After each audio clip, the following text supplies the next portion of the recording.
So what we want to get to is what how now is the why. I'm not going to ask a bunch of questions there because we took up a lot of time on the what, and I want to make sure we have plenty of time here at the end to talk about the why. So Jeff, given your what's happened to you, and what you've seen, what you've went through, and how you arrived to your current destination, being Christianity. The simple question at this point is, why do you believe what you believe? Why? Well, on the one hand, like I said, there's some stuff I've seen that can't be unseen. As far as quantifying that, that's difficult. But I think that if you ask anybody this question, the main place that they're going to go to is that this is their personal experience. I've, like I said, I've seen some stuff that just you you can't unsee it, and you can't explain it really in any other way. And you could say, well, it's because you haven't really looked into it, but if, quite honestly, if I didn't have the concrete belief that Christianity is true that I have, I would not want it. It's one of those of that sometimes you encounter things that I guess you could say like there's really like leaves a lasting impression. Does that make sense? And quite honestly, especially during like the period of unbelief that I had, I wanted to not believe. It's not that, well, this is Christianity, and I don't. I've just kind of been thrust into it. I looked for any excuse for this thing to not be true. I looked for any way that I could possibly, and ironically, Christopher Hitchens is one of the things I came across. That was right as like YouTube was becoming what it is now, and so I would do like Hitchens, Dawkins, the neo-atheist movement, and in concert with that, I would encounter their debates against theists. And I know that a lot of atheists and believers, kind of agnostics, have a lot of affection for Christopher Hitchens in particular, but quite honestly, listening to him talk, like if you consider it valuable that a person has an accent, that it adds credence to their work, or it adds potency to their arguments, then that's really all I can say of like as far as him in particular, because what I heard a lot of is just avoidance of questions and responding to questions, and it just left a really poor taste, I guess you could say, in my mouth. So it is kind of that of it. I mean, sometimes, like, seems like I have actually seen a person who they had the arms fixed to their chest. It was wrapped up in like a sling.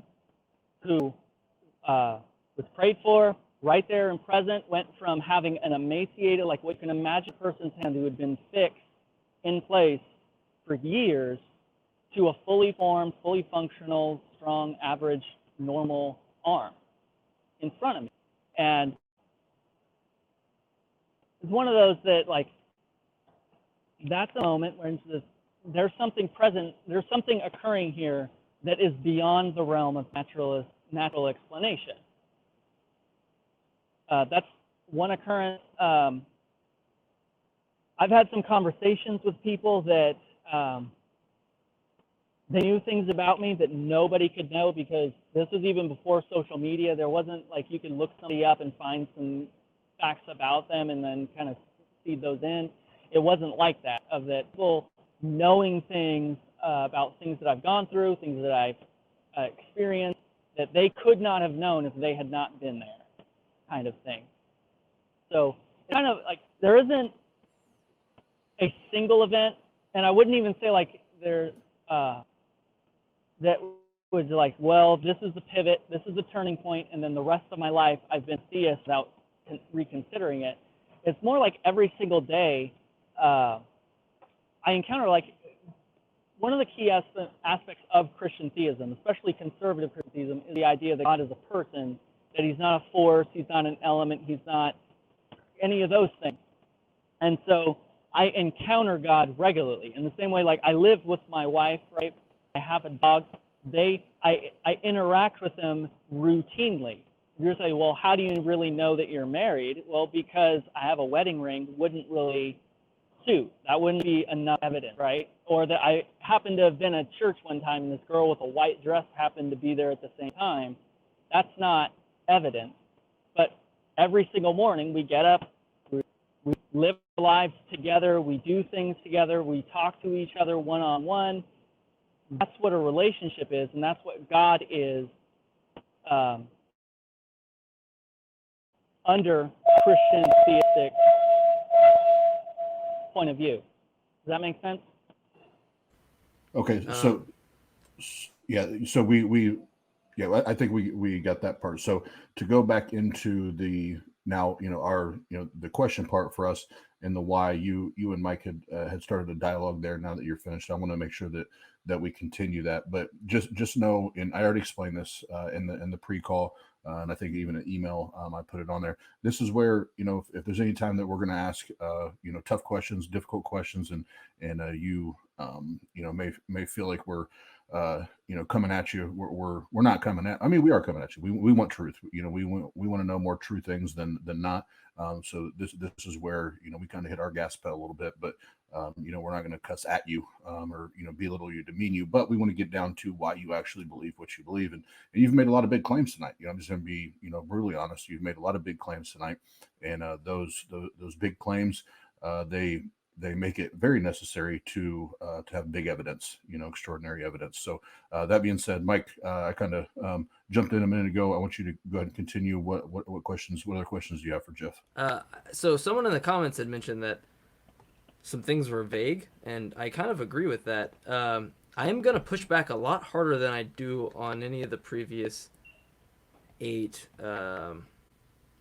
episodes we've had, because I wrote these down, and I kind of was going on it earlier.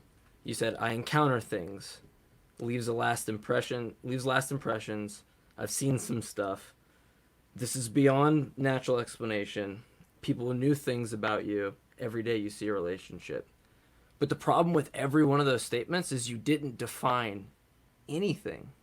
You gave a very vague representation of, this is the thing that I experienced, but you didn't even give me the thing. You were just like, I experienced it.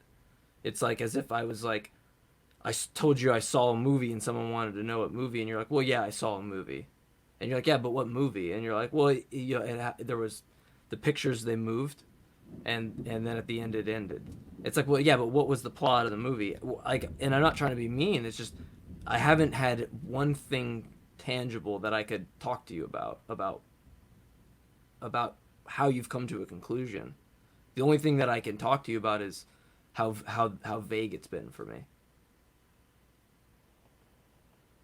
That's fair. I think on the one hand, it is something that one of the residual effects of going to the church that I grew up in is that there was a lot of weird things that happened, and so I'm kind of hesitant to talk about those things because I've gotten the weird glances my whole life. Some of the things like, well, what does that really mean? Like, don't you know that's heresy? Like, I've gotten a lot of those kind of things, so I'm a little bit hesitant even to kind of go there. But it is something of that, even if, let's say, you go to a concert or a movie, use your illustration, like, well, I saw a movie last night, and it's a classic, and it was good, and I enjoyed it. Well, what movie was it? Well, I like Princess Bride. You've seen The Princess Bride, right? Like, well, I don't know if I've seen the same version of Princess Bride you have. Or, like, I don't know, like, what do you want to know more about? Like, I guess that's my question. Well, I want to know, like, specifically, like, why, what would you make what happened to you to make you think that this is true? I mean, it's a big step. You got to understand my position that I don't believe in anything supernatural. I don't have these experiences. I have weird things happen, and then I think about it, and I'm like, okay, well, this explains that, or that might explain it. But I never get these experiences that people talk about, where they're like, oh, this crazy thing happened. And worse than that, when I'm with people who are like, yeah, you were with me during that. I'm like, I didn't see anything. That was a plane. That wasn't a UFO or whatever it would be. You know, I can always see the actual explanation for it. But with this, I don't have anything that I can. Like, you're like, weird things have happened to me. Okay, what is that? What is the weird thing that happened to you? If we can't talk about it, I'm perfectly okay with respecting your ability to not want to talk about it. You have every right to leave that off the table. But without that, for me, I mean, the only thing I could ask you is like what it would take for you to not believe in what you're doing, or what you believe in. But other than that, I can't. There's nothing I can really go off of. Yeah. So sorry about that. But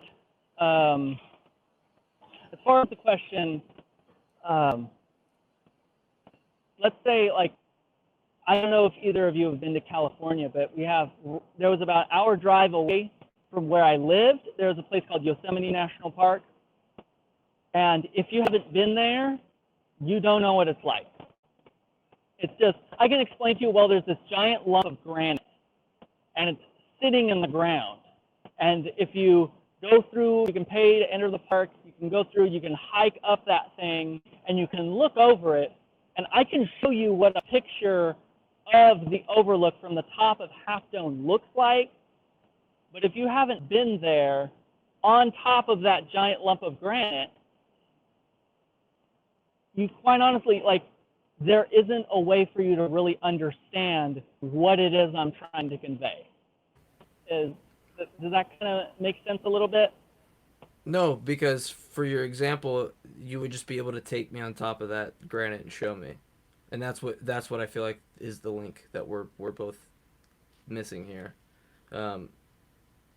That's a demonstratable thing. Like you could go, look, I can't give you my exact experience, but I do have something in which you could try to understand my experience, or perhaps maybe come to the same conclusion.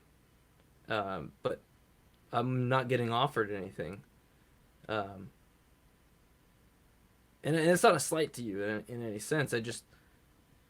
I was hoping for a little bit more of like something we could go into, whether you had an experience or whether you see something, or whether, like, say, the teleological argument or something, like just something. But I'm not getting anything.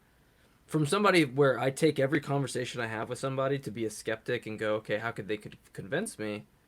I'm not seeing what I would use to convince me. It sounds like you're taking a lot of this on lower standards than I would apply. I mean, do you value, like, what would you use this same line of reasoning for, say, another belief? Would you find that troublesome if I use this to determine some other God exists? I would say, I mean, I've had a lot of interesting conversations with different faiths. Even, like, this kind of goes back and forth of, like, the difference in between Catholics and Protestants. But honestly, I think that that's something of, like, we can do the teleological, the moral argument, those kind of things, and those things help as far as, like, I can see, like, those things are, like, they're good to know, but that's not what faith is. That's not what belief is. You can know a lot of facts about the fine tuning of the universe and still be an atheist or an agnostic. You can know a lot of things about the prospective, purposeful design of the universe and still not be a theist. You can know a lot of things about, like, all those kind of intellectual things. They're good and they're useful. I mean, of course, I have philosophical foundations for the Christian worldview on my bookshelf, and I've been through it. I think all those things are great things, but at the end of the day, the point of belief, the point of what makes a theist, especially a Christian theist, is that crux of personal experience. And that's why you see, like, well, there's a lot of people that used to be Christian theists that aren't anymore, or that used to believe in God or was raised in a Christian environment but aren't Christians anymore, or atheists anymore. It's because they don't have that central belief. And as far as, like, well, is that a lower standard of evidence? I don't think so, and there's a couple of reasons why. The first is that when you're talking about, let's say you want to reference God delusion, what is it, Richard Dawkins, or you want to reference Hawking for like cosmology, one of the atheist cosmologists, you want to reference them, you're relying the same way on that person's personal experience and their personal interpretation of what they're giving you. So sure, but I don't use. My problem is from my standpoint, asking you. And I hate to cut you off. Is that I don't use those. I don't read the God Delusion. My mom actually bought me that book when I was like 14 or 15. I don't even think I read that past the second or third page. I don't care to, and that's not a slight on to. It's just that I don't care about what another person says about things. I care about what the person who claims to know says about their belief. So like Dawkins or Hitchens is what I was saying earlier. I really don't give a shit what they say. Some of them have awesome arguments to listen to, but for me, I like to think myself. I like to sit down and go, what makes sense to me?